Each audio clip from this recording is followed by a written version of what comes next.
अस्सलाम वालेकुम।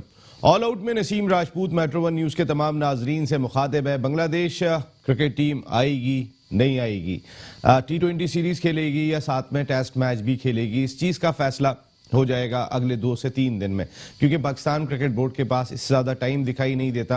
अब अगले महीने 20 तारीख से पाकिस्तान सुपर लीग शुरू होने जा रही है। 3 T20 और 2 test matches Bangladesh cricket board ने खेले और उसके बाद आगे विंडो भी उस तरीके की दिखाई नहीं दे रही, क्योंकि इंडियन प्रीमियर लीग का आगाज हो जाएगा तो उस दौरान में तो क्रिकेट वैसे ही जैम हो जाती है, कहीं पर भी नहीं हो रही होती है।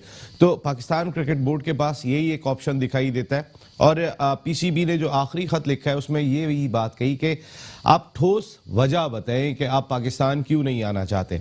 आपकी अंडर 16 टीम आ गई, आपकी विमेंस टीम आ गई, तो फिर आपकी सीनियर टीम क्यों नहीं आ रही। फिर वो टीम भी दौरा करके चली गई कि जिस पर अटैक हुआ था और कामयाब दौरे के बाद वो अपने वतन जा चुकी है।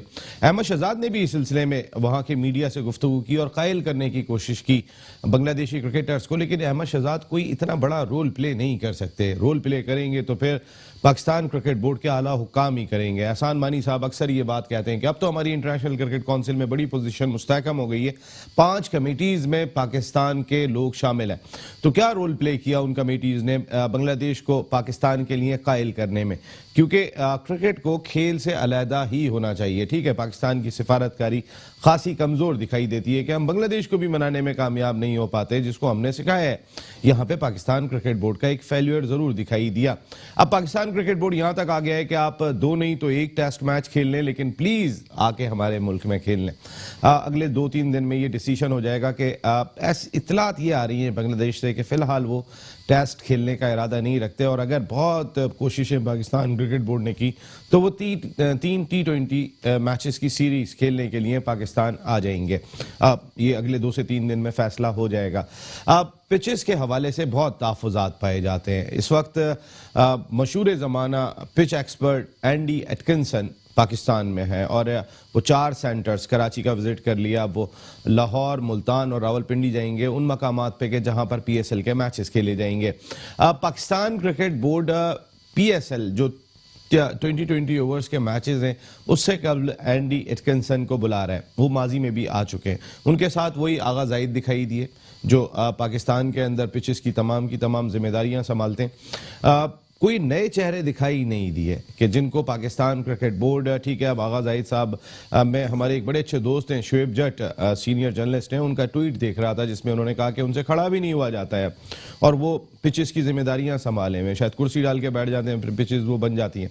तो नए लोगों को आना चाहिए, ऐसे लोगों को आना चाहिए जो खेल की समझ रखते हैं, ऐसे लोगों को आना चाहिए कि जो कहीं ना कहीं क्रिकेट की ऑर्गेनाइजेशन में रोल प्ले करते आ रहे हैं, और बड़ा इंपॉर्टेंट भी होगा पाकिस्तान के लिए। एंडी एटकिंसन क्या करके जाएंगे, क्योंकि PCB गवर्निंग बोर्ड के रुकन नुमान भट्ट साहब कल शो का हिस्सा थे। उन्होंने कहा कि जितने गोरे पाकिस्तान क्रिकेट बोर्ड ला रहा है वो तमाम का तमाम करप्शन का शाखसाना है। कहीं करप्शन की बातें हो रही हैं कि उनके जरिए जो है वो करप्शन की जा रही है, और ये कोई और नहीं कह रहा, ये पाकिस्तान PCB गवर्निंग बोर्ड के रुकन नुमान भट्ट साहब ने कल हमारे शो में बात कही। तो कहीं ना कहीं कुछ ना कुछ ऐसी हलचल क्रिकेट के ऐवानों में दिखाई दे रही है कि चीज़ें दुरुस्त सिमत में हैं या नहीं है। हम जब देखते हैं कि पाकिस्तान सुपर लीग के तमाम मैचेस वज़ीर आज़म पाकिस्तान इमरान खान साहब की ईमा पर पाकिस्तान में ही हो रहे हैं, तो हमें अच्छा लगता है कि हमारी कौम को मैचेस देखने को मिलेंगे। लेकिन जब हम ये देखते हैं कि बांग्लादेश क्रिकेट टीम भी पाकिस्तान आने को तैयार नहीं हो रही, तो हमें पाकिस्तान क्रिकेट बोर्ड की सिफारतकारी को कहीं ना कहीं ज़रा बारीक बीनी से देखना पड़ जाता है। कई सारे इशूज़ हैं, क्योंकि पिचेस बहुत ही इंपॉर्टेंट रोल प्ले करती हैं। अब एहसान मानी साहब ने यादगार साल करार दिया। लोग इस बात पे हंस रहे हैं कि आपने 6 में से 1 टेस्ट जीता, आपने 10 में से 1 T20 मैच जीता पूरे साल में। 6 फरवरी को आखिरी मैच आपने जीता था T20, जिसकी आप नंबर 1 टीम है अगेंस्ट साउथ अफ्रीका। और देन अगर हम ODI की बात कर लेते हैं तो हमने 25 में से सिर्फ 9 मैचेस जीते, 15 में हमें शिकस्त का सामना करना पड़ा। तो ये यादगार साल एटलीस्ट कौम के लिए नहीं है। आप अपनी मैनेजमेंट की बात करते होंगे जो कज़ाफी स्टेडियम लाहौर के अंदर होती है, एहसान मानी साहब, तो हो सकता है कि वहां पर ये बड़ा यादगार साल हो कि जी हम लोग सब नौकरियों पे जबरदस्त किस्म की तनख्वाहें लगी हुई हैं, हो सकता है यादगार साल हो। लेकिन क्रिकेट खेल की दीवानी इस कौम के लिए ये साल किसी तरह भी यादगार नहीं है, क्योंकि हमारी टीम को पै दर पे शिकस्तें होती रही। आप ऐसे डिसीजन लेते रहे कि समझ में ही नहीं आया, लेकिन हमारे माहिरीन उन तमाम डिसीजंस को किस तरह देखते हैं। हमारे साथ शो में गुफ्तगू के लिए मौजूद हैं पाकिस्तान के farmer first class cricketer, Pakistan under 19 team को रिप्रेजेंट किया, one of the most qualified coach in Pakistan और एक अकेडमी को रन करते रहे। तो हमने खास तौर पे आज इनसे ये भी बात करेंगे कि ये जो पिचेस का मामला है, क्योंकि इनके यहाँ भी उस अकेडमी में 6-7 पिचेस होती हैं कि जहां पर काम हो रहा होता है। Cricket expert analyst Haris Khan साहब शो का ऐसे हैं। Thank you very much Haris भाई, बहुत शुक्रिया आपका। उनके साथ गुफ्तगू के लिए मौजूद है पाकिस्तान के फॉर्मर इंटरनेशनल क्रिकेटर, अपने वक्त के जबरदस्त ऑलराउंडर और अब मेट्रो शो की भी पहचान क्रिकेट एनालिस्ट जफर इकबाल चौधरी साहब। Thank you very much Zafar भाई, थैंक यू। आपकी आमद का भी बहुत शुक्रिया। हारिस भाई, एंडी एटकिंसन आए में, मैं जरा पहले बांग्लादेश पे तो बाद में आता हूँ। क्या फायदा? नंबर 1, पाकिस्तान की सॉइल, पाकिस्तान की कंडीशन, हमारे यहाँ पे हर तरीके का फ्लेवर मिलता है। इस्लामाबाद में हम मैचेस ही नहीं करा रहे कि शकील शेख के ग्राउंड है वहाँ पे, तो हम वहाँ पे मैचेस ही नहीं करा रहे। एक तो अना परस्ती हमारी इतनी ज़्यादा आपस में चलती है, बजाय इसके कि हम क्रिकेट को सपोर्ट करें, हम वो काम नहीं कर रहे थे। इस्लामाबाद में डिफरेंट फ्लेवर, लाहौर में डिफरेंट फ्लेवर, मुल्तान में डिफरेंट फ्लेवर, कराची में डिफरेंट फ्लेवर, हर चीज़ हमारे पास अवेलेबल है। क्या हम यूटिलाइज सही नहीं कर पा रहे? एंडी एटकिंसन, क्या लग रहा है आपको आने के बाद? देखें, किसी भी फील्ड में अगर आप कोई एजुकेशन हासिल करते हैं तो ये बहुत ही अच्छी चीज़ है। अब जैसे क्रिकेट कोचिंग की हम बात करते हैं कि आज से 15 से 20 साल पहले क्रिकेट कोचिंग का कॉन्सेप्ट नहीं था, स्पेशली पाकिस्तान में तो नहीं था। लेकिन फिर आहिस्ता आहिस्ता लोगों ने रियलाइज़ किया कि क्रिकेट कोचिंग भी एक सब्जेक्ट है, ये हासिल करनी चाहिए। हमें जो है अपने आप को एजुकेट करना चाहिए। ठीक है। अब जो एटकिंसन आए हैं उनको सॉइल के बारे में जो है, टर्फ के बारे में, सॉइल के बारे में, ये इनकी एजुकेशन, इनकी डिग्री भी है, तो ये एक अच्छी चीज़ है। अगर वो आए हैं, वो आके पाकिस्तान के, पहली दफा तो नहीं है, नहीं पहली दफा नहीं आए, लेकिन जो आपने अपने इंट्रो में एक बात कही कि हमें ज़्यादा से ज़्यादा जो है इस चीज़ में नए लोग इंट्रोड्यूस करने चाहिए। नए लोग की जहाँ तक आप बात करते हैं, तो क्या हमारे पास जो पाकिस्तान में ज़रई तरक्याती अपना जो फैसलाबाद में जो ज़रई यूनिवर्सिटी है जी, उसमें जो वहाँ के क्वालिफाइड जो प्रोफेसर हों या स्टूडेंट हों, हम क्यों नहीं उनको ट्रेनिंग दिलवाते इसकी सॉइल की? और क्योंकि इसमें इसका बहुत ज़्यादा होता है कि हमने ये देखा कि बहुत सारी जगह से ये जो पाकिस्तान में नंदीपुर से जो है मट्टी मंगाई जाती है, वो मट्टी जो है उसमें बड़ी हार्डनेस होती है, तो उसकी कोई वजह होगी जिसकी वजह से है। ठीक है। तो वो यहाँ पिचेस पे और जिस पे जो है हार्डनेस आती है और हार्डनेस की वजह से जो है बाउंस आता है। तो जो सॉइल के बारे में जो नो हाउ है, एजुकेशन है, टर्फ के बारे में जो नो हाउ है, उसकी एजुकेशन है, अगर ये एटकिंसन आके यहाँ वर्कशॉप करते हैं और नॉलेज अगर बोर्ड ऐसे लोग लेके आता है और उनका जो है ये वर्कशॉप करवाता है और नॉलेज उनको देता है, तो ये अच्छी चीज़ है। पिछली दफा भी ऐसा ही हुआ था। तो अगर गलत नहीं हुआ था, कितने लोग सामने आए थे? आप ये तो फिर आपका पॉलिसी मैटर है ना जी। मैं वही कह रहा हूँ कि आप उसको फायदा कितना उठाएंगे, जितने खर्चात आप कर रहे हैं, तो फिर करप्शन की बात कर रहे हैं। रियलाइज करना पड़ेगा कि अब मॉडर्न डेज के क्रिकेट में और मॉडर्न डेज के जमाने में अब हर चीज में रिसर्च बेस्ड है, हर चीज।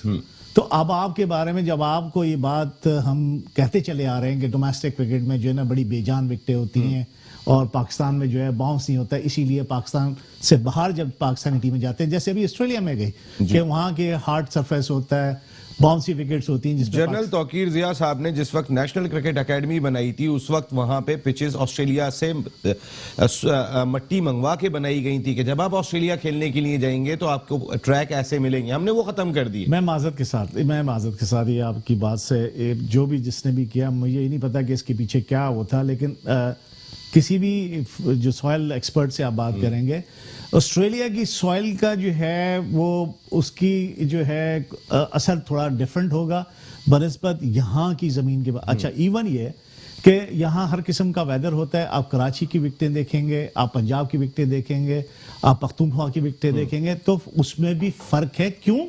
कि मौसम की वजह से मौसम असरअंदाज होता है उस पे, आपकी लैंड पे भी और आपकी पिचेस पे भी। तो ये जो तजर्बा किया गया था कि जनाब ऑस्ट्रेलिया से पिचें मंगाई गई थी, जो आप कह रहे हैं जी जनरल तौकीर जी साहब ने एनसीए में लगवाई थी। मुझे नहीं समझ आया कि इसके पीछे क्या बैकग्राउंड है और इसके पीछे क्या होमवर्क था, क्या फिजिबिलिटी बनाई गई थी उसकी, कि ये क्यों नहीं देखा गया कि वहां की जो सॉइल है और यहाँ की सॉइल में फर्क है, क्या वो जो है उससे ये इसमें इसकी सॉइल में अगर उसको मिक्स करेंगे तो क्या ये वो हार्डनेस पैदा कर सकेगी? आईसीसी क्रिकेट एकेडमी में 3 ममालिक की पिचेस बनी हुई हैं और तकरीबन सेम बिहेवियर। अगर आप दुबई में गए, आपने जाके वो इंडोर के तौर पे अगर है ये तो भी इंडोर ही थी। ये इंडोर ही थी, लेकिन नहीं वो कर पाए कि नहीं सरफेस वो संभाल नहीं सके, हम मेंटेन नहीं कर सके। आपके पास आईसीसी ने किया ना। एक्सपर्टीज नहीं थी, जैसा कि आपने कहा, एक्सपर्टीज भी हमारे पास नहीं थी और अभी तक नहीं है। जैसा कि आपने कहा, एटकिंसन के अलावा आगा जाहिद हैं। आगा जाहिद को इन्होंने जो भी सालों से दिया हुआ है टास्क, तो एजुकेशन इसके लिए ना, क्यूरेटर की उनके पास शायद कोई डिग्री है जो उन्होंने की है, तो जिसकी वजह से उनको जो है ये रखा हुआ है। पिचेस अब तक संभल नहीं पाई, तो ऐसी डिग्री का क्या फायदा? जफर इकबाल चौधरी साहब, ऐसी डिग्री का क्या फायदा कि अगर पिचेस के हवाले से हर साल सवाल उठाया जाए कि ये पिचेस इस मेयार की, आपको का बुरा गेंद तो लेके आ गए अपनी डोमेस्टिक क्रिकेट में, लेकिन उसके बावजूद आपके फास्ट बॉलर जो है वो सर पटकते रह गए क्योंकि एक तो उन्हें करना नहीं आती थी। तो कहीं उनका मोरल बढ़ाने के लिए कोई तगड़ी पिचेस लेके आते कि वो भी बैट्समैनों को टफ टास्क दें। या तो 9वें नंबर का बैट्समैन जो होता है वो भी सेंचुरी स्कोर कर रहा, और जितनी सेंचुरियां इस सीजन के अंदर स्कोर हुई हैं, ऐसा लग रहा है कि बैट्समैनों की तो लॉटरी खुल गई थी। अगर इसको एक डिफरेंट एंगल से देखें नसीम, तो मैं समझता हूं कि पिचेस का बिहेवियर तो जैसा रहा है पास्ट में वैसा ही था। इनको थोड़ी सी प्रिपरेशन करनी चाहिए थी, थोड़ा सा उस पर ग्रास छोड़ना चाहिए था, उसमें हार्डनेस होनी चाहिए थी, लेकिन इनको काम करना पड़ेगा बॉलर्स की थिंकिंग पे। इनको करना पड़ेगा उनको प्रिपेयर्ड इस सेंस में कि वो एफर्ट पुट करें और आउट करने की कोशिश करें। इस डोमेस्टिक क्रिकेट में जब मैं कुछ मैचेस देखने गया हूं तो मुझे उनका वो एटीट्यूड ही नजर नहीं आया बॉलर्स का। फास्ट बॉलर्स में नजर आना चाहिए। टॉप 5 बॉलर्स की मैं बात करूं तो उसमें 5 स्पिनर्स हैं जफर साहब। बिल्कुल सही है, और रीजन उसका क्या है कि यहाँ पे जो लड़के फर्स्ट क्लास खेल रहे थे उन सबका माइंडसेट ये था कि हमने मैच खेलना है, एफर्ट डालें या ना डालें, हमें वो पैसे चाहिए जो मैच के सिलसिले में हमको मिलने हैं। और जो डिपार्टमेंट बंद होने की वजह से हमारे बंद हो गए। और कोचेस जो थे आपके कोचेस, उनके सामने छोटी पर्सनालिटीज रखते थे, ना उनकी ऐसी ग्रिप थी उन बॉयज के ऊपर, ना ही उनका कंट्रोल था। इसी वजह से आपको ऐसी कोई चीज नजर नहीं आई। आप इसी डोमेस्टिक की बात कर लें, अगर आप इसमें अंडर 19 के बॉयज को लेके आते जिन्होंने पाकिस्तान रिप्रेजेंट लाए थे ना, जुल्फिकार बाबर, एजाज चीमा, कुछ शामिल तो किए। हाँ, वो तो हम शुरू से बात कर रहे हैं कि 16 वाले या 40 वाले, 46 वाले, 16 या 46, 30 का गैप है। लेकिन सबसे बड़ी बात यह है कि पिचेस जो हैं, पिचेस हमेशा से इसी किस्म की इंटरनेशनल क्रिकेट में मिलेंगे आपको। आप ये जो सोचते हैं ना कि ग्रीन पिच बना देंगे या हमारे फास्ट बॉलर्स ऐसे हो, आपके फास्ट बॉलर्स को मोटिवेट करने की जरूरत है। वकार यूनुस, वसीम अकरम इन्हीं पिचेस पे बॉलिंग करते थे। पहले भी कोकोबुरा इंट्रोड्यूस हो चुकी है डोमेस्टिक क्रिकेट में, मैं खुद खेला हूं उसमें, और उसमें भी बॉलर्स ने डोमिनेट किया था। रीजन ये नहीं है, रीजन ये है कि जिस प्लेयर को ये नजर आ रहा होगा कि मैं परफॉर्म करूंगा, पाकिस्तान टीम में जाऊंगा। अब आपका प्रॉब्लम क्या है? प्रॉब्लम यह है कि जो पाकिस्तान टीम में चला जाता है, आप कोशिश कर रहे होते हैं कि हम उसको बस रेस्ट कर लें, डोमेस्टिक क्रिकेट में आने ही ना दें। अरे उसको कंपटीशन में आने तो दो, दूसरे जो बॉलर्स आ रहे हैं उनमें कोई थ्राइव तो पैदा करो कि हाँ यार मैं इस जैसी तेज बॉलिंग तो करूं। अब उसको पता है कि ये लड़के सेटल हो चुके हैं, मुझे अभी साइड मैचेस मिलेंगे या बहुत ज्यादा पीएसएल में चला जाऊंगा। आप देख लीजिएगा, यही बॉलर यही पिचेस पे व्हाइट बॉल से जब बॉलिंग करेंगे पीएसएल में, तो इनकी बॉल में डिफरेंट, देखो फिर 4 ओवर भी करने ना, सारा दिन गेंदें भी तो नहीं करनी, ये भी तो एक बहुत बड़ा फर्क हो जाता है। सारा दिन करेंगे या 4 ओवर करने, 15-16 ओवर करते हैं। और जो बॉलर्स होते हैं नसीम, जो जेन्युइनली बॉलर्स होते हैं, वो रन थ्रू कर देते हैं 15-16 ओवर। और फिर देखिए, आपने एक बड़ी इंपॉर्टेंट बात कही, नसीम शाह को आपने अंडर 19 वर्ल्ड कप से क्यों रोका? समझ में नहीं आई बात। आपके पास अगर एक ऑप्शन मौजूद है, वो एक अच्छा बॉलर है, उसकी उम्र 19 साल से कम है, अगर है तो, अगर वो है पेपर पे तो यही, तो अगर 19 साल से कम है तो आपने क्यों रोका? आपको पता है एक टाइटल जीतने के बाद आपको 4 से 5 खिलाड़ी ऑटोमेटिकली मिल जाते हैं। आप चाहे फाइनल हार जाए, उसके बाद आपके वो खिलाड़ी जो है वो लाइमलाइट में उस तरह नहीं आते। आपको 5 से 6 खिलाड़ी ढूंढने चाहिए थे। साउथ अफ्रीका में हो रहा है, वहां पे ऊपर से 4 आउट करके नसीम शाह दे दे, आपकी पोजीशन एकदम डिफरेंट है। आप ये सोचें कि सामने वाली टीम किस तरह हैंडल करेगी जब नसीम शाह बॉलिंग कर रहा होगा, और आपकी टीम कहां खड़ी होगी, कहां मोराल होगा उनका कि हमारे साथ नसीम शाह खेल रहा है, जो अभी ऑस्ट्रेलिया में टेस्ट क्रिकेट खेल के आया है, जो दुनिया में इस वक्त मोर और लेस सबसे क्विकेस्ट बॉलर है और सबसे यंगेस्ट बॉलर है। इस किस्म की जो चीजें हैं ये आपकी टीम को लिफ्ट करती हैं। हमारी समझ में नहीं आता, अब उसको आप सेव करने जा रहे हैं, सेव कर करके साइड पे रखते रहेंगे। पहले सेव करते रहे, जब श्रीलंका के खिलाफ खिलाने की बारी थी, यहाँ पर T20 सीरीज हार गए आप 3-0, और जब खिलाना था वहां नहीं खिलाया। ऑस्ट्रेलिया लेके आप चले गए, उसकी जब सर पे पड़ती है तो करते हैं, उसके बाद जब वो कामयाब हो जाए तो साइड में बिठा देते हैं। ऑस्ट्रेलिया भी जो हो गया है, कहते हैं कि अनऑफिशियली पता ये चला है कि वो जो पहला टेस्ट मैच खेला है वो मुकम्मल फिट नहीं था। हारिस भाई कि जाना चाहिए, कर रहे हैं, जाना चाहिए या नहीं, नसीम शाह को रोकने का क्या फायदा? मैं वैसे ही आपसे ये चीज जानना चाह रहा हूं कि अभी तक बांग्लादेश ने कोई क्लियरेंस नहीं दी। बांग्लादेश आ जाती है, उसकी जरूरत पड़ती है, आप वापस भी बुला सकते हैं, लेकिन इंपैक्ट कितना इंपॉर्टेंट है? हसन रजा की एग्जांपल हमारे पास है कि पहले पाकिस्तान खेले थे, बाद में अंडर 19 खेले थे। इमरान नजीर पहले पाकिस्तान खेले थे, बाद में अंडर 19 खेले थे। दुनिया में 8 मिसालें ऐसी मौजूद हैं, तो नसीम शाह को भेजने में क्या प्रॉब्लम? देखिए, हमारे यहाँ तो हमेशा से बाबा आदम निराला रहा है, इसमें तो कोई दो राय नहीं है। यहाँ ऐसा है कि प्रोग्रेशन होती है प्लेयर की, वो Aahista Aahista step by step आगे जाता है, तरक्की करते हुए जाता है। नसीम शाह एक्सेप्शनल टैलेंट है, इस पे कि दो राय नहीं। बिल्कुल ठीक है। ऑस्ट्रेलियन आपने देखा कि उसने क्या कमेंट्स पास किए, बड़ी अच्छी बॉलिंग की है, बड़ा अच्छा फाइंड है पाकिस्तान का, 5 विकेट हॉल, एक्साइटिंग टैलेंट है, बहुत अच्छा लगता है उसको बॉल करते देखते में। इसी तरह शाहीन शाह अफरीदी था, जब अंडर 19 में गया था तो मुझे याद है कि इंडिया के शायद राहुल द्रविड़ ही थे, तो कह रहे थे कि इसका एक्शन इतना जबरदस्त था, इसकी बॉलिंग इतनी अच्छी थी कि मैं जाके इसको देखता था। तो टैलेंट तो इसमें कोई दो राय नहीं है। प्रोग्रेशन इसमें दो चीजें हैं, दो राय हैं कि आप प्रोग्रेशन करते हैं, आगे जाते हैं, फिर पीछे पलट के नहीं देखते। आपकी जो बात आपने कही कि जनाब ये अंडर 19 का लड़का जो था ये टेस्ट मैच खेल लिया है, इसने प्रोग्रेशन कर लिए, अब आगे टॉप क्लास क्रिकेट खेल रहा है, क्या ये वापस आए अंडर 19 में, फिर अंडर 19 में आके जो है अपनी परफॉर्मेंस शो करे और फिर ऊपर जाए? ये दो राय हैं यहाँ पर। आपकी बात इस हद तक सही है, जफर की भी बात मैं इससे सेकंड करता हूँ कि अगर आपके पास टैलेंट मौजूद है, इससे क्या फायदा होगा अंडर 19 टीम में? अगर वो सिलेक्ट होगा, वो मॉरली जो है वो टीम लिफ्ट कर जाएगी और आपके पास पेस अटैक जो है एक्स्ट्रॉर्डनरी हो जाएगा उसकी वजह से। अच्छा, वो अपना एक्सपीरियंस जो है वो शेयर करेगा यंगस्टर्स के साथ करेगा। वो क्या कि टेस्ट क्रिकेट जो अल्टीमेट क्रिकेट है उसका मजा उसने चख लिया है, थोड़ी बहुत समझ उसको आ गई होगी, थोड़ी बहुत, जो अगर 10% भी अगर समझ आई है तो वो 10% अगर अंडर 19 के अपने कलीग्स, अपने ही जो है उम्र के बच्चों के साथ शेयर करेगा, नहीं यार इस तरह से करो, और वो कंफर्ट लेवल उस बच्चों का भी उसके साथ रहेगा कि ये हमारे साथ का है, तो उससे ये चीज जरूर साइकोलॉजिकल अच्छी हो सकती है।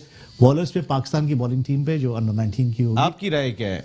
मैं दो राय नहीं जानना चाहता, मैं हारिस खान की राय जानना चाहता हूं। मैं समझता हूं कि अगर इसकी प्रोग्रेशन टेस्ट क्रिकेट में हो चुकी है, एक लड़का अपने आप को मनवा चुका टेस्ट क्रिकेट में, वो अंडर 19 से आगे जा चुका है, अब उसको पीछे नहीं देखना चाहिए, मेरा ये। अभी दुनिया में ऐसा माजी में होता रहा है और लोगों ने, इंडिया ने तो कई मर्तबा किया है कि उनका कोई ऐसा टैलेंट आया और उसके बाद उन्होंने भेजा और उसके बाद उन्होंने वर्ल्ड टाइटल जीता।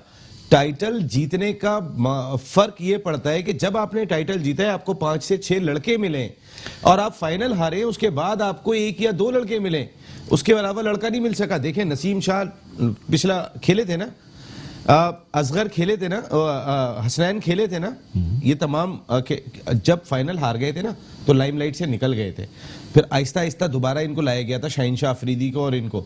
लेकिन अगर यही फाइनल जिता देते, एकदम से वो खबर जो है वो सारी दुनिया के अंदर जाती, तो 4 से 5 खिलाड़ी आपको मिलते। नहीं, देखें, जीत किसी किस्म की हो, किसी स्टेज की हो, वो हमेशा जो है उससे फायदे ही होते हैं। वो कहते हैं ना कि जीतने के बाद यही बात कह रहा हूं, अपनी कमजोरियों पे भी नजर रखो, तो जीत से हमेशा कुछ ना कुछ आप को एडवांटेज ही होता है। जहां तक ये बार बार ये आप जो बात रिपीट कर रहे हैं नसीम शाह की, मैं फिर यही बात करूंगा, अगर वो जाता है तो बहरहाल इनका डिसीजन है, लेकिन मैं ये समझता हूं कि एक शख्स की प्रोग्रेशन हो चुकी है, आगे की तरफ जा चुका है, वो अल्टीमेट क्रिकेट की तरफ जाता है जो कि टेस्ट क्रिकेट है, और फिर उसको पीछे पलट के नहीं देखना चाहिए। पाकिस्तान के पास जूनियर लेवल पे अभी मुझे और सुनने में आ रहा है कि अच्छा टैलेंट मौजूद है। अच्छा, इसमें एक चीज और ऐड कर दूंगा कि आपको याद होगा कि वेस्ट इंडीज की क्रिकेट बिल्कुल डेड हो गई।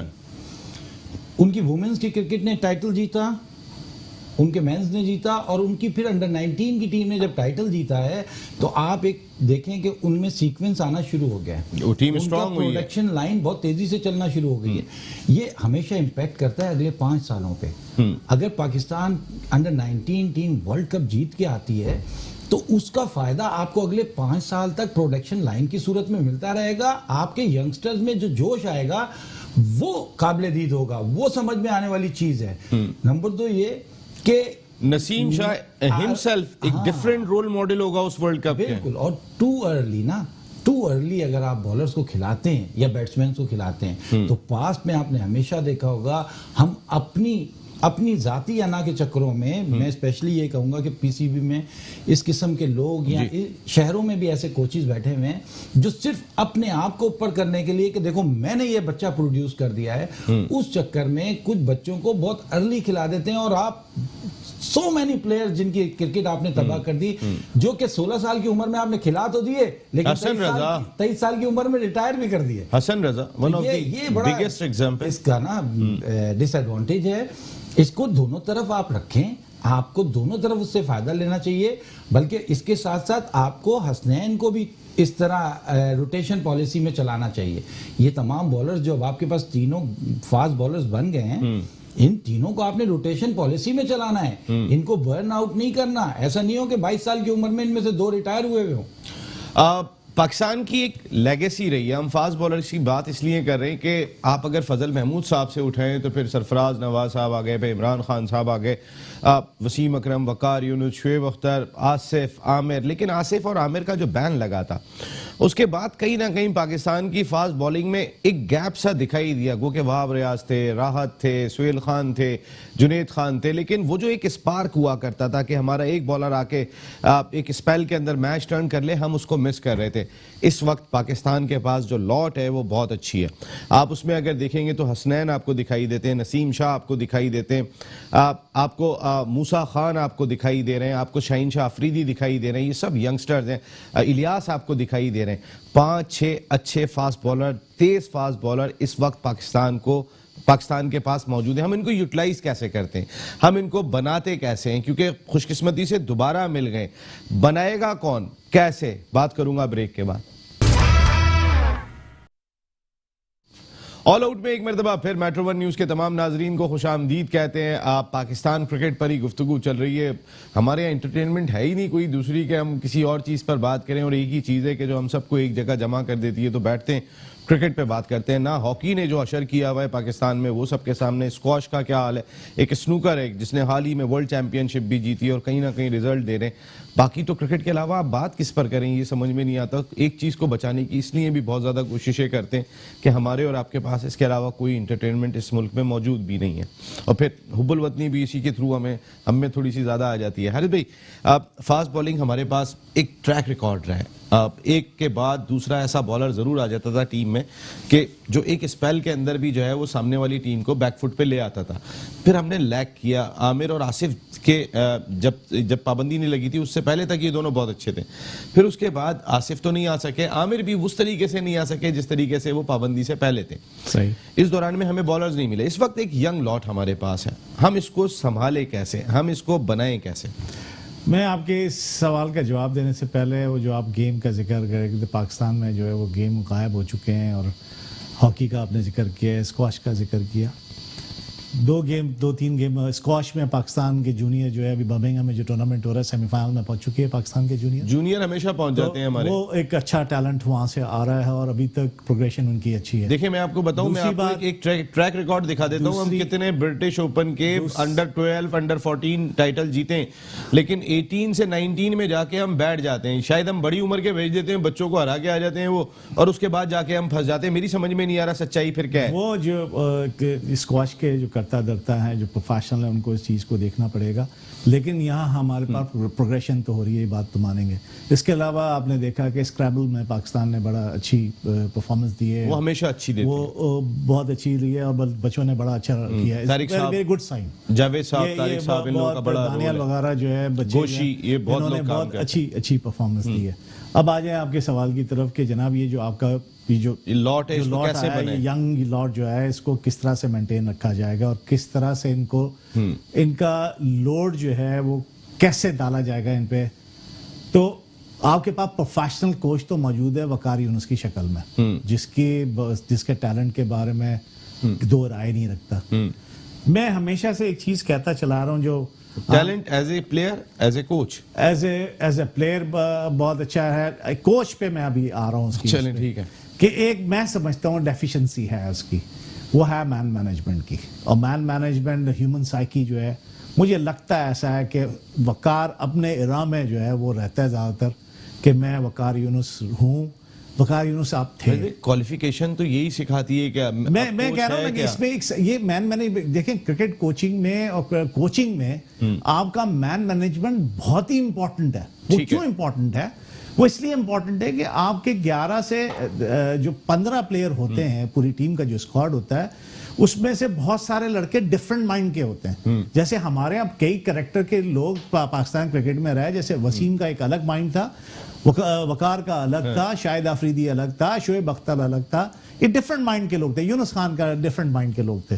तो अगर अच्छा कोच और अच्छा मैनेजर वो होता है जो कि प्लेयर की साइकी को समझते हुए उनको डील करे और अकॉर्डिंगली जो है फिर उनसे परफॉर्मेंस भी ले। ठीक है, ये एक बहुत बड़ा फैक्टर है। ठीक है, कि और वकार इसमें लैक करते हैं। मैं समझता हूँ कि मेरी अपनी सोच ये है, आधी कौम यही समझती है जो आप समझ रहे हैं। वैसे मैं प्रोफेशनल उसके अंदर इसमें आधी से ज्यादा हो सकती है, हो सकता है। अब आपकी रिसर्च होगी इस बारे नहीं में। तो जब मैं कह रहा हूँ आधी कौम आपके साथ मुत्तफिक है, उससे ज्यादा ये भी आपकी रिसर्च होगी ना जो आपने की होगी, आधी कौम मुत्तफिक है, मुझे तो नहीं पता, लेकिन मैं अपना एक्सपीरियंस बयान कर रहा हूँ कि मैन मैनेजमेंट में जो है, जैसे कहा कि 16 किस्म की पर्सनालिटीज होती हैं और 16 किस्म के दिमाग होते हैं, उसमें जो है एक आपका 15 दूसरे हैं, तो आपको समझना चाहिए। और ये प्रोफेशनलिज्म में ये बड़ी इंपॉर्टेंट है कि आपको ह्यूमन साइकी समझनी होगी। ग्रूम कैसे करें, इनको संभालें कैसे?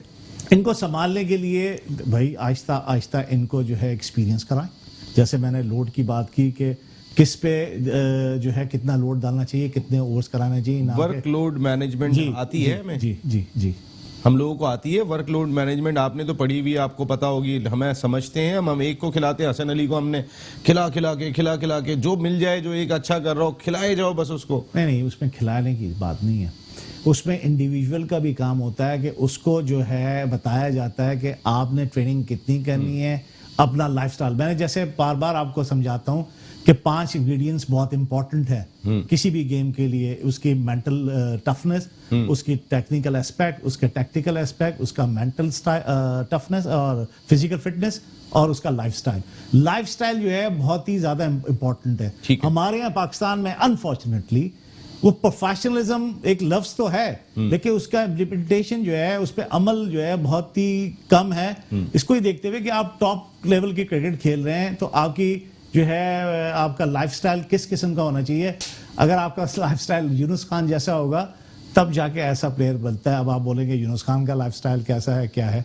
नहीं, बहुत मेहनती। नहीं, मेहनत तो अपनी जगह करता है, लेकिन उसको उसके जो है ना वर्क एथिक्स है। बिल्कुल सही बात है। जो उसको प्रैक्टिस करता है उसके भी एथिक्स हैं कि किस तरह से कितनी देर की करनी चाहिए और क्या करनी चाहिए। रिक्वायरमेंट अभी मेरी क्या है, किसके खिलाफ खेल रहा हूँ, क्या बॉलिंग है, क्या पिच का बिहेवियर है, फिर मैंने क्या खाना होती है पूरी, क्या खाना है, क्या मैंने पीना है, कब सोना है, कब उठना है, मैंने क्या डाइट लेनी है, तो और मैंने जो है किस तरह की एक्सरसाइज करनी है, अपने आप को मेंटेन कैसे रखना है। देखिए लेजेंड्स कैसे बनते हैं। एक हमारे लेजेंड्स जो है यूनुस बना, इंडिया में विराट कोहली है, वो कैसे बन गया? उनकी फिटनेस जो है ना 110% है। जब आपकी फिटनेस इस किस्म की होगी तो आपकी परफॉर्मेंस का लेवल बहुत हाई हो जाएगा। ये इसमें कोई दो राय नहीं है। मैं अभी तक आप जो बात इनको संभालें कैसे? संभालें ऐसे कि आपने इनको उम्र के हिसाब से, लाजिमी बात है अभी यंग है, इनके ग्रोइंग, इनकी बॉडी है, इनका ग्रोइंग माइंड भी है, तो ये स्ट्रक्चर इनका ग्रो कर रहा है। उसके हिसाब से इनको पता होना चाहिए कि अगर 17 साल का लड़का, 18 साल, फिर 19 साल, तो इनमें क्या चेंजेस आएंगे, इनके माइंड में क्या चेंजेस आएंगी। इसको रखते हुए फिर उसका वो लोड मैनेजमेंट के हिसाब से इनको चलाना पड़ेगा, इनको समझ देनी पड़ेगी, इनके लिए वर्कशॉप करनी पड़ेगी, जो मॉडर्न डेज की और जो लेटेस्ट वो है, इनको उस सारी आपको इंफॉर्मेशन देनी पड़ेगी, जिसके साथ साथ फिर ये इंटरनेशनल क्रिकेट में कम्पीट कर सकेंगे। जफर साहब, बहुत आसान है सर इसको इनको सिर्फ ऑर्गेनाइज करना पड़ेगा। ठीक है। सिंपल, एक जुमले में अगर मैं बात करूं, इनको ऑर्गेनाइज करना वो अब पड़ेगा। वो जुमला अगर मेरे पल्ले नहीं पड़े, ऑर्गेनाइज से क्या मुराद मैं है? आपको समझा देता हूँ। ऑर्गेनाइजेशन में क्या होता है, आपने ऑर्गेनाइज करना है इनको, एक तो डिफरेंट टाइप की सिनेरियोज में इनको डालना है, हाँ, और वो ऑटोमेटिकली ये जाएंगे। जब ये क्रिकेट खेलेंगे, जब टेस्ट क्रिकेट खेलेंगे, T20 खेलेंगे, वनडे खेलेंगे, तो डिफरेंट सिनेरियोज में खेलेंगे। इनको पता चलेगा कि पिच का बिहेवियर कैसा है, जैसे हारिस भाई बात कर रहे थे। ये तमाम चीजें आप with the passage of time सीखते हैं, और उसके लिए आपको खेलना पड़ता है। बहुत ज़बरदस्त चीज़ है अगर आप मैं यहाँ बिठा के उनको समझाऊं, उनको दिखाऊं, लेकिन लर्निंग कहाँ से शुरू होती है? जब आप खुद फील्ड में जाते हो। हमारा प्रॉब्लम क्या है? कोचिंग का सबसे बड़ा प्रॉब्लम हमारे यहाँ क्या होता है, हमारे यहाँ जितने भी कोचेज हैं वो समझते हैं 3 या 13 दिन में मैं इसको बॉलर या वर्ल्ड क्लास एथलीट बना दूंगा। ऐसा कभी भी नहीं होता। टाइम लगता है। इसके पीछे आपकी साल की मेहनत होती है। आप Process है। 8-10 साल की मेहनत के बाद एक पोजीशन पे पहुंचते हैं, बिल्कुल। और वहां पे जो हमारे ब्रेनलेस लोग कोचेस बैठे हुए हैं, सॉरी टू से, लेकिन वो क्या कहते हैं? वो कहते हैं जी मैं इस तरह करता था तो तुम इस तरह करो। क्रिकेट ये नहीं सिखाती, कोचेस ये नहीं सिखाते। कोचेस आपको आपकी स्किल को देखते हुए आपको उसमें प्रोग्रेशन देते हैं, और यही हमारे यहाँ प्रॉब्लम है। मैं इसकी सबसे बड़ी मिसाल दे देता हूँ वसीम भाई की। एक मैं इसको हमेशा समझता हूँ कि वसीम भाई की वो बहुत बड़ी गलती थी, लेकिन दुनिया पता नहीं मानती है नहीं मानती। जुनैद खान आपको याद होगा, इंडिया में उसने जो बॉलिंग की थी, क्या बॉलिंग की थी। उसके बाद वसीम भाई ने एक नेशनल स्टेडियम में कैंप लगाया था। बिल्कुल। उसके बाद आप देख लें जुनैद खान का डाउनफॉल आपको नजर आएगा। रीजन क्या है? उसका नेचुरल सीम पोजीशन जो थी ना, वो इतनी आला थी कि जिस तरह वो बॉल रिलीज करता दोनों था, तरह चलती थी, वो अपनी मर्जी से करता था। आपने उसकी रिस्ट पोजीशन जो है मूव करवाना शुरू कर दी। अब वसीम अकरम मुझे बोले, ब्रेटली को बोले, या किसी को भी बोले, वो रोल मॉडल है, लेकिन उसको इतना अंडरस्टैंड जरूर करना चाहिए कि मैं उसकी नेचुरल जो एबिलिटी है उसमें ट्वीकिंग नहीं कर सकता हूं। हाँ। वो उस लेवल पे आ गया जिसके लिए ट्वीकिंग आज से 5 साल पहले होनी थी। अब उसने अपने आप को एडजस्ट कर लिया है उस सिनेरियोज में, और उसको पता है कि मेरा गेंद किस तरह जाता है। जुनैद खान, उसके बाद आप नोट कर लें कि उसके बाद इंटरनेशनल क्रिकेट में जुनैद खान वो परफॉर्मेंस नहीं दे सका। मैं जो बात कर रहा था, मैंने खास तौर पे इसलिए बात की कि एक 20 तारीख से अगले महीने की जो है वो PSL शुरू होनी चाहिए। ये तमाम के तमाम प्लेयर्स जो है वो मुख्तलिफ टीमों का हिस्सा होंगे, इनके कोचेस मुख्तलिफ होंगे, इनके ट्रेनर मुख्तलिफ होंगे। 1 महीने तक उन्होंने उन्हीं के अंडर में रहना है। अब इस सबके दिमाग में इस वक्त पाकिस्तान सुपर लीग चल रही है, यहाँ परफॉर्म करूंगा तो टीम में आ जाऊंगा। हमारे यहाँ तो क्राइटेरिया यही बन गया, यहाँ परफॉर्म करो और टीम में आ जाओ। मैं इसीलिए मैंने खास तौर पर ये बात की थी कि इनको संभालें कैसे, क्योंकि अब मुख्तलिफ लोग मुख्तलिफ चीज़ें उनके दिमाग के अंदर लेकर आएंगे। एक तो मेरा सवाल ये है कि वहाँ से कैसे, और नंबर 2 ये है हारिस भाई, हमने एंडी एटकिंसन को बुलाया और हम उन 4 वेन्यूज़ के ऊपर लेकर जा रहे हैं कि जहाँ पर PSL के मैचेस खेले जाएंगे। क्या ये सीज़न प्रॉपर था उनको बुलाने के लिए, या हमारा जो फर्स्ट क्लास सीज़न होता है जहाँ पिचेस बनाने में भी आसानी होती है, अभी ड्यू फैक्टर और तमाम चीज़ें आप ज़्यादा बेहतर समझते हैं? इन 2 का मुझे जवाब चाहिए आपसे। बिल्कुल आपकी सही बात है कि हमारे पास प्लानिंग एंड प्रिपरेशन की थोड़ी सी लैकिंग है, जो मैं समझता हूँ कि आहिस्ता आहिस्ता जब ये काम कर रहे हैं तो ये सारी चीज़ें आ जाएंगी। जो हम पहले कहते थे कि डोमेस्टिक क्रिकेट में इम्प्रूवमेंट होनी चाहिए, जिसमें वेदर की फोरकास्ट के बारे में था कि आपको पता है जब आप सीज़न शुरू कर रहे हैं तो अपर पंजाब में या अप कंट्री में वेदर सर्दियों के मौसम में जो है वहाँ फॉग ज़्यादा होती है, ठंड ज़्यादा होती है। मैं और हारिस भाई एक सेकंड बस, साजिद खान साहब को भी देख लीजिएगा प्लीज, प्रोडक्शन टीम। जी हारिस भाई। तो ऐसे हम बहुत सारे सीजन खेले हैं जब फॉग जैसे पंजाब में होती है। हमारे मैचेस शेखुपुरा में होते थे, या कदाफी स्टेडियम में होते थे, या पंजाब के किसी और सेंटर में होते थे। तो लिटरली वो मैच 2-2 दिन या 3 दिन नहीं हो पाते थे सिर्फ फॉग की वजह से। तो ये चीज़ें जो है अब आहिस्ता आहिस्ता इसमें थोड़ी सी इंप्रूवमेंट आनी शुरू हुई है। सीज़न का अनाउंस होना शुरू हुआ है, बैट ऑफिस से शायद इन्होंने मशवरा करना शुरू किया है कि कैसे वेदर होगा तो किस किस्म के हम कहाँ वेन्यूज़ करें। जहाँ तक आप बात कर रहे हैं कि प्लेयर कैसे निकल रहे हैं, इनको कैसे समझ देनी चाहिए। देखिए, एक तो सबसे इम्पॉर्टेंट बात है वो उस टैलेंट, वो उस बंदे का, उस पर्सन का टैलेंटेड होना। इसमें कोई बात दो राय नहीं है कि ये टैलेंटेड लड़के हैं। अब ये ग्रूम कैसे होंगे? ग्रूम जो है, जैसे जफर ने एक बात कही कि आप जितने इनको मैचेस खिलाएंगे ये एक्सपीरियंस लेंगे और एक्सपीरियंस के साथ से जो एक्सपीरियंस जैसे कहते हैं तजर्बा लेंगे, तजर्बा लेते लेते फिर इनके पास एक नेचुरल एबिलिटी भी होती है जो कि वो एनवायरनमेंट से लर्न करने वाली होती है। जो आप जो है एक तो आपका नेचुरल टैलेंट और फिर एनवायरनमेंट से लर्न करने की एबिलिटी, ये चीजें, और फिर सही गाइडेंस। ठीक है। आपको ये होता है ना कि आपको अगर अच्छा उस्ताद मिल जाए तो आप कहां से कहां चले जाते हो, आपकी जो पर्सनालिटी जो है बहुत पॉलिश हो जाती है। बिल्कुल। तो वो अच्छे उस्ताद वाली बात है कि अच्छा अगर उस्ताद मिल गया इन लोगों, यानी कि अच्छा कोच मिल गया इनको, जो कि कोच का तो बहुत वास्ट डेफिनेशन है। जो कोचिंग के हिसाब से यहाँ पर ये समझा जाता है कि कोच सिर्फ यही बातें सिखाता है कि बल्ला कैसे पकड़ना है, खड़ा कैसे होना है, बॉल को ग्रिप कैसे करना है। अच्छा कोच कौन? अच्छा कोच मैं समझता था बॉब वुलमर जो है बहुत अच्छा कोच था, जिसकी अब तो उनको दोबारा नहीं ला सकते। नहीं, अब मैं इनको मैं ग्रूम अगर करने के लिए। सोच मैं बात कर रहा हूँ कि जो उसकी सोच थी, जो उसका मेथड था कोचिंग का। देखें, आपको जो बच्चा है, जो भी पर्सनैलिटी है, उसका एतबार गेन करने का बहुत इंपॉर्टेंस है कि आप मुझ पे बिलीव करें। मैं ऐसा कोई काम करूं जो आप मुझ पे बिलीव करें कि यार ये बंदा जो ये बात कर रहा है सही कर रहा है, और मेरे लिए बेहतरी की बात कर रहा है, और यकीन नहीं सही बात है, इसकी बात सुनो। तो वो आप रिस्पेक्ट है कैसे कोच जो है अपनी लाए प्लेस के अंदर, तो वो ये समझे कि हाँ ये बात सही कर रहा है, और बॉब वुलमर ने ऐसा किया। अनफॉर्चुनेटली आने वाले कोचेस ने उनमें लैक करती थी ये चीज़ें। और अभी जो आपका कोचिंग स्टाफ है, मैं फिर भी कहूँगा मिसबाह की काफ़ी रिस्पेक्ट है पाकिस्तान के क्रिकेट में। जफर भाई हंस रहे हैं, लड़कों जोर की से हंसे हैं बहुत। वो जफर की कि हारिस भाई बहुत बैलेंस चलते हैं माशाल्लाह। हारिस भाई की रिस्पेक्ट है वो एक नहीं, अलग- मैं देखो बात ये है कि आदमी को बात सही करनी। मैं किसी का फेवर नहीं कर रहा, कुछ नहीं। मैं बात कर रहा हूँ कि मिसबाह का जो है बैकग्राउंड है, उसकी क्रिकेट है, उसका एक्सपीरियंस है, पाकिस्तान का कप्तान रहा है, अच्छा उसने पाकिस्तान के लिए परफॉर्मेंस भी की है। और क्या करें, 3-3 ओहदे दे दिए। तो 3-3 ओहदे उसने मांगे तो नहीं थे, आपने नहीं, दिए ना। आप ऐसे अगर नहीं। आप नहीं देना चाहते तो नहीं दे सकते थे, मतलब कोई ऐसी वो बात तो नहीं थी। तो लेकिन आपने अगर किया ना, आपको देते एक आप मिनट, ले लेते। आपने जो है आपने यूनुस खान को रिजेक्ट किया और फिर मिसबाह को लेके आए ना। आप यूनुस खान को ले सकते थे, आप नहीं ले सके। नहीं तो मैं आपसे सिर्फ तो यही बात ये कह रहा भी तो बात कर रहे हैं कि मेरे सिर्फ पर्सनल मिसबाह के मांगने से, मिसबाह के कहने से ही तो सब कुछ मुझे नहीं हुआ। कोई ये कहे कि पोर्ट कासिम पे जाके जरा थोड़े से बैग की चेकिंग करनी है और ये काम मैंने करना है जो आपका काम है, तो वो मैं नहीं कर सकता मैं। और फिर उसके बाद कहें कि आपने फिर नसीम वहां पर जो जितनी वो लगे हुए सिपाही, वो भी तुमने जरा देखना है, उसके बाद आगे शो भी करना है। beside the point है जो ये बात सब है। बिल्कुल नहीं, अलग नहीं, चीजें हो ये गई। beside the देखिए point। आप 3-3 मुख्तलिफ टास्क देंगे तो हर चीज आप कहते हैं कि यानी chairman selection committee, head coach, batting consultant, तीनों एक जिम्मेदारी, ठीक है। देखिए सिलेक्शन कमेटी में क्या देखना होता है, जो सिलेक्टर ने क्या देखना होता है, रीसेंट परफॉर्मेंस आपकी फिटनेस, पास्ट परफॉर्मेंस, आपका एक्सपीरियंस, आपकी टेक्निक, ये चीजें देखनी होती हैं। बेसिक चीजें ही आपने देखनी होती है, ये सारी चीजें मद्देनजर रखनी होती हैं। तो वो उसमें मौजूद है। मिसबाह को ये नहीं पता कि उसने अगर सिलेक्शन करनी है तो किस बेसिस पर करनी है, इसकी परफॉर्मेंस क्या है।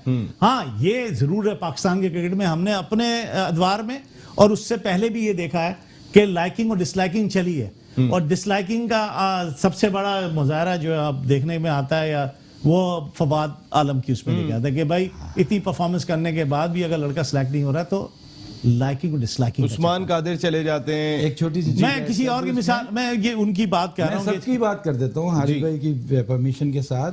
हारिस भाई देखिए, एक दो चीजें ही आपका कैरेक्टर बता देती हैं।